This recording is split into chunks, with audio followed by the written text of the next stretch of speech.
आपके घर में छोटा सा बच्चा है 3 साल का 4 साल का, तो आपके घर का मालिक कौन है? वो बच्चा है कि आप हो? अच्छा एक बात बताओ, घर में मालिक टेंशन में रहता है कि बच्चे टेंशन में रहते हैं? बता दो बस, आप सब बता दो। घर का मालिक टेंशन में रहता है कि घर के बच्चे टेंशन में रहते हैं? 3 साल का बच्चा, 4 साल का बच्चा, 5 साल का, 10 साल का बच्चा, कौन टेंशन में रहता है? मालिक टेंशन में रहता है, बच्चा टेंशन में नहीं रहता।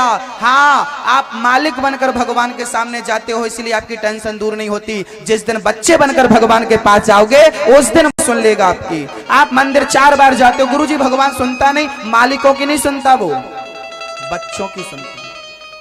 बच्चे बनकर जाओ, मालिक बनकर नहीं। अर्जुन बच्चे बनकर के आए थे भगवान के शरण में। शिष्यस्ते हम, प्रभु मैं आपका शिष्य हूं, अब आप जहां ले जाओ। अपना स्वामित्व खत्म कर दो। समझ रहे हैं दादाजी? मैं कुछ हूं, यही अभिमान है। मैं इस घर का संचालन करता हूं, मैं इस घर का मुखिया हूं, यही अज्ञान है और यही अभिमान है। मैं चाहता हूं कि आप इससे दूर हो जाएं। दूर हो जाएं अर्थ, दूर हो जाए का अर्थ ये नहीं कि आप हरिद्वार चले जाएं। दूर हो जाए का अर्थ ये है कि आप अपने घर का मालिक भगवान को बना दें और आप स्वयं अपने घर के दास बन जाएं। मैं इस घर का सेवक हूं, मालिक ईश्वर। मालिक कौन है? यहां पर एक बैंक है, भोपाल में बहुत सारी बैंकें हैं, तो बैंक में ना एक मैनेजर होता है। हर बैंक में आपको एक मैनेजर मिलता है। हमारे सियाराम भैया पहले बैंक ही संभालते थे।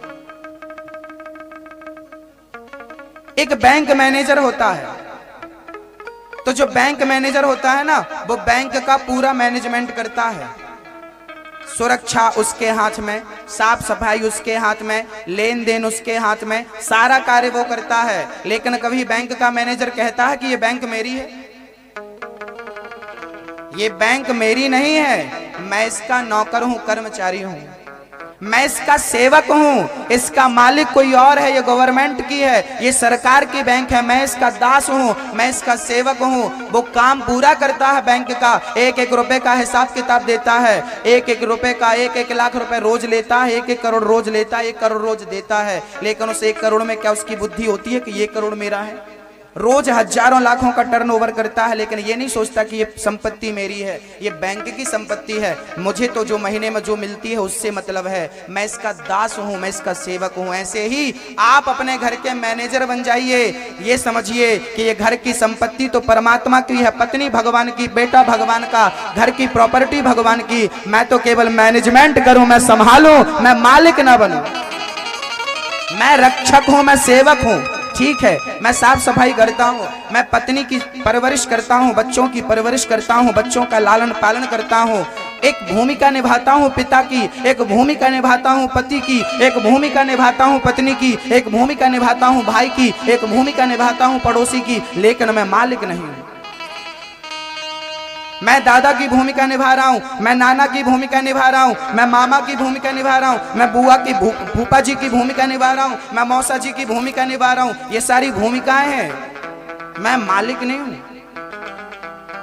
मालिक कौन है? कौन बता दो आप? कौन है मालिक? ईश्वर। तो कभी ये मत सोचना कि मैं कुछ हूं। जिस दिन आपने ये सोचा कि मैं कुछ हूं, ये सोचकर यदि मंदिर जाओगे, अनिरुद्धाचार्य मंदिर जा रहा है, बस चले जाए फिर अनिरुद्धाचार्य मंदिर, कुछ नहीं लेके आएगा। भर के जाओगे तो लाओगे क्या? गंगा जी जब आप बाल्टी लेकर जाते हो तो बताओ, भर के ले जाते हो बाल्टी के खाली ले जाते हो? खाली बाल्टी जाएगी तो गंगा से भर के आएगी, और भरी जाएगी तो क्या लाओगे? हाँ, मंदिर जाओ खाली होकर, सारा अभिमान, सारी वासना, सारा क्रोध, यहाँ तक कि मैं कुछ हूं ये भी भूल कर मंदिर जाओ। और मैं कहता हूं जिस दिन खाली होकर मंदिर जाओगे उस दिन भर करके मंदिर से भगवान तुम्हें भेजेगा। भर कर आओगे, ऑलरेडी भर कर जाते हो। मैं अभिमान, मैं अनिरुद्धाचार्य में मंदिर जा रहा हूं, ये अभिमान लेकर जाएगा तो खाली हाथ आएगा। जब मैं था तब वो नहीं, जब मैं था तब हरि नहीं, अब हरि है मैं नाय। प्रेम गली अति सातरी, जा मैं दो न समाए।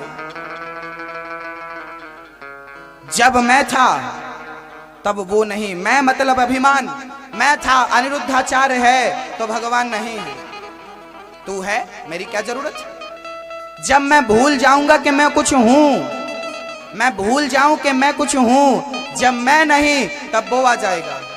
तेरा अभिमान खत्म हुआ, वो आकर बैठ जाएगा।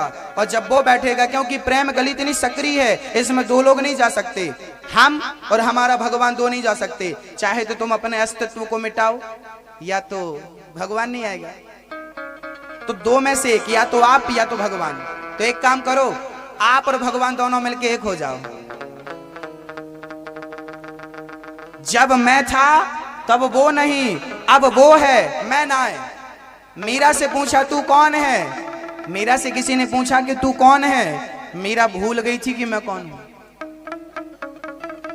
मीरा बतला नहीं सकी कि मैं कौन हूं, अपना नाम भूल गई, अपना गांव भूल गई, अरे अपने स्वरूप को भूल गई। अपने अस्तित्व को जब उसने मिटा दिया, अपने आप को मिटा दिया, तब वो परमात्मा को हृदय में बिठाती है और एक रूप में स्थित हो जाती है, भक्ति के रूप में, प्रेम के रूप में, कृष्ण के रूप में। और वो मीरा कृष्ण के मुंह में समा जाती है। दो नहीं, एक होना, समझ रहे हैं? एक होना है।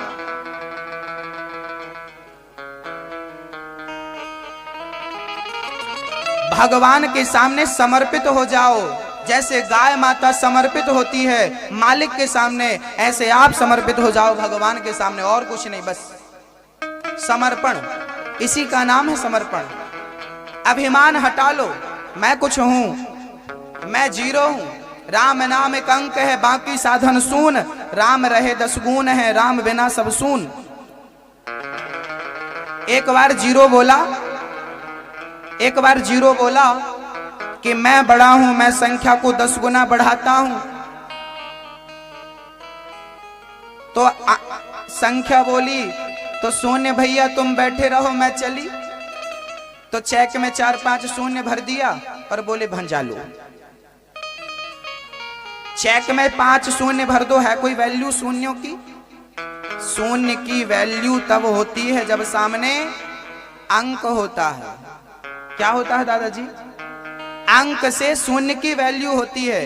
अब शून्य कहे कि मैं 10 गुना, क्योंकि एक के पीछे शून्य लगा दो 10 बन जाता है, 2 शून्य लगा दो 100। शून्य सचमुच संख्या को 10 गुना बढ़ाता है। लेकिन शून्य कहे कि मैं ही सब कुछ हूं, संख्या निकल गई तो क्या बचा? जैसे अंक के बिना शून्य अधूरा है। याद रखना, अंक की वैल्यू होती है, भले 1 रहे या 10 रहे, लेकिन शून्य की वैल्यू नहीं होती अंक के बिना। ऐसे ही राम नाम अंक है, हम और हमारे काम धंधे बिजनेस व्यापार सब शून्य है भक्तों। यदि हमारे साथ अंक रहेगा, मतलब कृष्ण रहेगा, तो हमारा परिवार घर द्वार काम काज 10 गुना बढ़ेगा। और यदि वो हट जाएगा अंक, तो जीरो की क्या वैल्यू है? हम जीरो हैं, हम शून्य हैं, 10, 50, 100 साल के मेहमान हैं, है ना? जीरो। हम अपनी हैसियत ना भूलें, हम जीरो हैं, ये याद रखना सदैव। घर के मालिक बनने की कोशिश मत करना, घर का मालिक उसे बनाना। करते हो तुम कन्हैया, मेरा नाम हो रहा है, मेरा आपकी कृपा से सब काम हो रहा है, तुम करने वाले हो। पूतना मौसी भगवान को मारने आई, तार दिया। वो गति जो मां यशोदा को, कौशल्या को, वो गति पूतना को दे दी। भगवान दयालु है, इतना दयालु है कि हमें मनुष्य का देह देता है। और याद रखना, इस मनुष्य के शरीर से ही भगवान को पाया जा सकता है। कुत्ता बिल्ली पशु पक्षी के शरीर से परमात्मा को। एक बार जंगल की एक घटना है। एक शेरनी वहां से जा रही थी, एक गीदड़ का बच्चा मिल गया। गीदड़ का बच्चा बहुत छोटा सा था, आज ही मुझे लगता है जन्म लिया था। शेरनी को दया आ गई कि राम राम राम ये मर जाएगा। तो शेरनी ने उस पर दया दिखाई और गीदड़ के बच्चों को पकड़ के अपनी गुफा में ले आई और अपना दूध पिलाने लगी। शेरनी का एक ऑलरेडी बच्चा था, शावक छोटा सा, अभी एक था। अब इसको भी अपना मान लिया, पाल पोस करके 2 हो गए। अब दोनों ने शेरनी का दूध पिया, शेर के बच्चे ने भी शेरनी का दूध पिया और गीदड़ ने भी दूध पिया। दोनों बड़े हो गए, जवान हो गए। एक दिन अचानक हाथी ने आक्रमण कर दिया उनके इलाके में। शेरनी ने कहा अपने बच्चे से, शेर से, बेटा जा तो सही, हाथी को जरा भगाओ। तो गीदड़ क्या बोलता, तू बैठ, मैं जाता हूं हाथी को भगाने, मैं चला। शेरनी ने रोका, तू मत जा, तेरे बस का हाथी नहीं है। पर गीदड़ का बच्चा तो माना नहीं, चला। आगे आगे गीदड़ का बच्चा जब गया तो शेरनी ने अपने बच्चे को भेजा, जा जा तू इसकी रक्षा करना, ये तेरा भाई है, जा इसकी रक्षा करना। अब ये बड़ी पहलवानी से ये भूल गया था कि मैं गीदड़ हूं। शेरनी के संग रह के अपने आप को शेर समझ लिया और जैसे ही हाथी के सामने गया, हाथी ने देखा गीदड़ मेरे सामने खड़ा, दौड़ करके हाथी ने सूंड में पकड़ा और घुमाया और दूर फेंका। कमर टूट गई, लंगड़ाता हुआ पहुंच गया। शेर का बच्चा बहुत हंसा, ओहो बहुत पिटाई पड़ी यार भाई, आज भाई साहब को बहुत मारा हाथी ने, और जा और जा। अब वो गीदड़ का बच्चा रोता रोता आया, अपनी माँ से बोला, माँ मेरी पिटाई हो गई और ये बहुत हंस रहा था, माँ इसे डांटो, माँ ये मुझ पर हंस रहा है। शेरनी बोली, तुझ पर ऐसे काम करेगा तो तुझ पर दुनिया हंसेगी। क्यों माँ, आप ऐसी बातें क्यों कर रही हो? शेरनी ने बड़े प्यार से कहा, बेटा तेरी जो जाति है ना, तेरी जाति के आज तक किसी ने भी हाथी को युद्ध में परास्त नहीं किया। हाथी तुम लोगों के वश का नहीं है।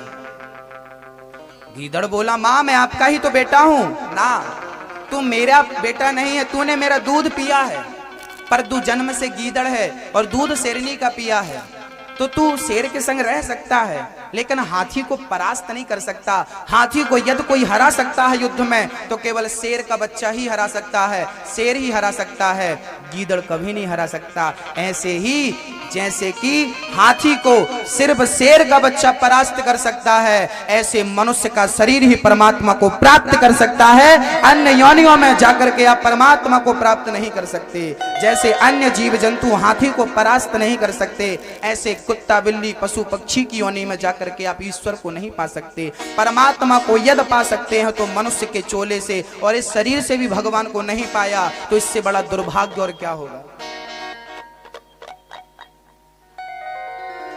इस शरीर से यदि ईश्वर को नहीं पाया, इस शरीर से माँ बाप की सेवा नहीं करी, इस शरीर से पुण्य नहीं किया, इन हाथों से किसी को दान नहीं दिया, इन हाथों से किसी के चरण नहीं दबाए, इन आंखों से भगवान का दर्शन नहीं किया, इस वाणी से राम का नाम नहीं जपा, इन पैरों से चलकर कथा भागवत तीर्थों तक नहीं गए, तो ये शरीर ये जीवन किस काम का है, किस लिए है?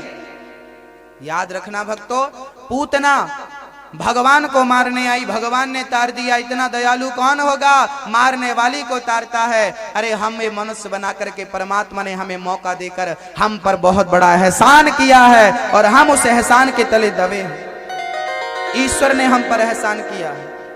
आपकी बढ़िया सी आंखें भगवान ने बनाई, चलता फिरता स्वस्थ शरीर बनाया, सब कुछ दिया, फिर भी लोग कहते हैं भगवान ने क्या दिया। अरे भगवान ने जो दिया है उसकी तुम्हें वैल्यू कहां है, उसकी कीमत कहां करते हैं हम लोग।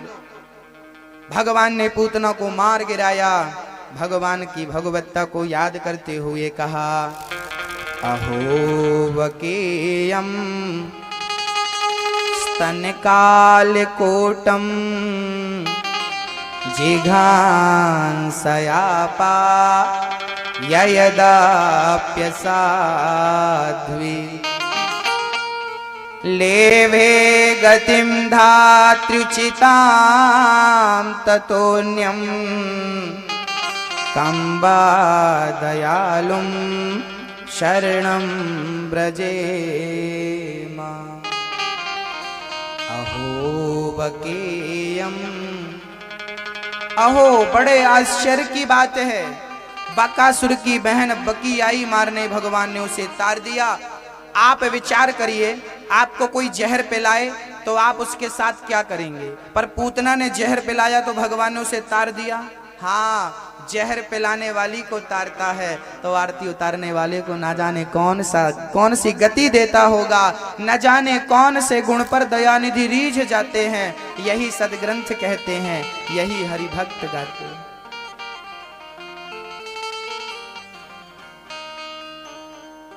भगवान के जैसा दयालु ये पूतना पिछले जन्म में राजा बलि की बेटी रत्नमाला थी। जब बामन भगवान इसके पिता के घर भीख मांगने गए तो इन्होंने बामन भगवान को देखकर कहा था ऐसा बेटा मेरा होता तो दूध पिलाती। और जब बामन भगवान ने 3 पग में सब नाप लिया तो बोला ऐसा कपटी छलिया बेटा मेरा होता तो जहर पिला के मार देती। भगवान ने बोला तथास्तु। आज वही रत्नमाला पूतना बनकर आई और दूध भी पिलाती है और दूध की जगह जहर भी पिलाती है। एक समय में भगवान ने उसका उद्धार किया, दोनों वरदान पूरे किए। ये पूतना का आज भगवान ने उद्धार किया। पूतना उद्धार के बाद भगवान ने एक दिन शकटासुर को, भगवान जब 6 महीने के हो गए तो मैया यशोदा ने देखा कि लाला ने करवट बदली है। मैया दौड़ी दौड़ी गई, गांव में निमंत्रण दिया, कल मेरे घर आना, मेरे छोरे ने करवट बदली है, मैं उत्सव रख रही हूँ। तो भगवान को लेकर के बगीचे में पहुंच गई और जहां गाड़ियां खड़ी थी छकड़ा, वहां भगवान को पालने में लेटा दिया और माँ सबको भोजन कराने बैठ गई। उसी समय कंस का एक राक्षस जिसका नाम था शकटासुर, शकटासुर आता है भगवान को मारने। आकर गाड़ी के ऊपर बैठा, भगवान की आंख खुली तो शकटासुर मारने का प्रोग्राम बना रहा था। भगवान ने पैर का एक अंगूठा गाड़ी पर छोलाया, स्पर्श कराया, गाड़ी ऊपर चली गई और कुलाटी मारती हुई जमीन में धड़ाम से गिर पड़ी। यशोदा मैया दौड़ी दौड़ी आई, लाला कहाँ है गो? छोटे छोटे ब्रजवासी बोले मैया तेरे लाला ने या गाड़ी को एक लात मारी, ऊपर चली गई। मैया बोली तारी के तेरी बुद्धि खराब है गई, मारे छोरा में इतनी शक्ति कहाँ से आएगी कि यानी गाड़ी में लात मारी तो गाड़ी इतनी ऊपर हवा में घूम जाएगी। अब भैया भगवान ने शकटासुर को मारा और शकटासुर सीधे कंस के सामने जाकर गिरा और प्राण निकल गए। कंस भयभीत हो गया। राम राम राम राम, ये तो मेरा मित्र मारा गया। एक दिन मैया यशोदा भगवान को दूध पिला रही थी, तभी तृणावर्त आ गया, बवंडर के रूप में, गोल गोल हवा चलती है उस रूप में तृणावर्त आया।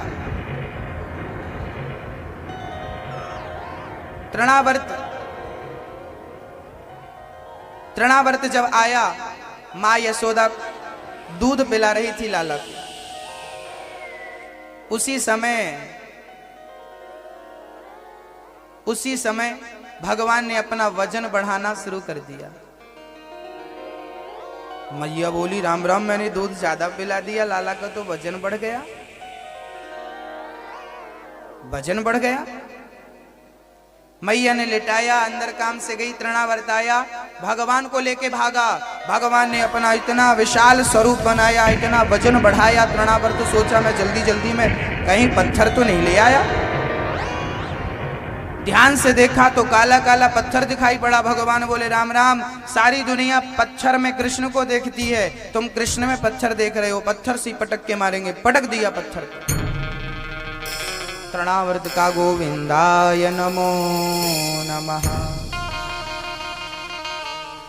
तृणावर्त को भगवान ने मार गिराया, तृणावर्त की मुक्ति भई। इसके बाद भगवान श्री कृष्ण का नामकरण संस्कार हुआ। एक दिन गर्गाचार्य जी आए और गर्गाचार्य जी को देखकर नंद बाबा ने बड़ा स्नेह किया। प्रभु आपकी जय हो, आज मैं आपसे कुछ कहना चाहता हूं। क्या कहना चाहते हो नंद बाबा? गर्गाचार्य जी, मेरे छोरा पर बड़े बड़े संकट आ रहे हैं, कोई ऐसी बात बताओ कि मेरे छोरा के संकट टल जाएं, कोई मंत्र बताओ। गर्गाचार्य जी बोले आपको नाम बताओ, मैं भैया की भविष्यवाणी करूं। अरे राम राम राम, नाम तो रखो ही ना है, 1 साल को छोरा है गो, पर भगवान को अभी तक नाम करना है भयो। तब गर्गाचार्य जी से नंद बाबा ने कहा सुनो आप ही रख दो नाम। गर्गाचार्य जी बोले सुनो, सो तो हम वसुदेव जी के गुरु हैं लेकिन आपके बच्चे का नामकरण करेंगे तो कंस को ये ना लगे कि देवकी का 8वां गर्भ यही है और फिर आपके बच्चे पर खतरा आ जाएगा, इसलिए आप मेरे से नामकरण मत कराओ। हाँ, एक काम हो सकता है, गुप्त में नामकरण कर लो गौशाला में, कोई को खबर ना लगे, कानो कान। बोले ठीक। गौशाला में गाय के गोबर से बढ़िया लीप पोत करके गर्गाचार्य जी को बिठाया और नामकरण संस्कार प्रारंभ किया। गर्गाचार्य जी को नंद बाबा ने कहा, महाराज हमारे घर से दूध ले लो, चावल ले लो और बढ़िया खीर बना के आप खा लो। गर्गाचार्य जी पहले भोजन प्रसादी कर रहे हैं और जैसे ही खीर बना करके सामने रखी और भगवान का ध्यान करते हुए जैसे ही बैठे तो भगवान श्याम सुंदर घुटनों के बल आते हुए और बाबा के सामने बैठ करके जो बाबा खीर भोग लगाने रखी सामने बैठकर बाबा की खीर भगवान खाए भी लगे। नंद गर्गाचार्य जी की आंख खुली, ओ यशोदा तेरे छोरा ने पूरी खीर जूठी कर दी। ओ बाबा गुस्सा मत होइयो, शराब मत दियो, मैं दूसरी खीर की व्यवस्था करती हूँ। अब गर्गाचार्य जी ने फिर से खीर बनाई और ध्यान लगाने भगवान का बैठे, भगवान आओ भोग लगाओ, और भगवान आके भोग लगाने लगे। फिर आंख खुली, ओह मैया फिर जूठी कर दी। बाबा तीसरी बार बनाओ। अब मैं लाला को पकड़ के बैठी हूँ। अब मैया यशोदा पकड़ के बैठ गई और गर्गाचार्य जी ने भोजन बना के खीर सामने रखे और ज्यों खीर खाए हुए लगे। उसी समय भगवान घुटनों के बल, मैया को कोई काम आ गया, उसी समय घुटनों के बल भगवान गए और फिर बैठ के खीर खाने लगे। आंख खुली तो फिर खीर खाए भी लगे। अब कन्हैया ने कहा, बाबा बार बार खीर बना के आंख बंद करके हमारा ध्यान लगाते हो और हम खीर खाने लगते हैं तो मैया से शिकायत करते हो। अब गर्गाचार्य जी समझ गए कि जिसका मैं ध्यान लगा रहा हूं वो तो सामने बैठा है। तुरंत भगवान को भोग लगाया गर्गाचार्य जी ने और भगवान का प्रसाद ग्रहण किया। और आज जगत के पालनहार, जगत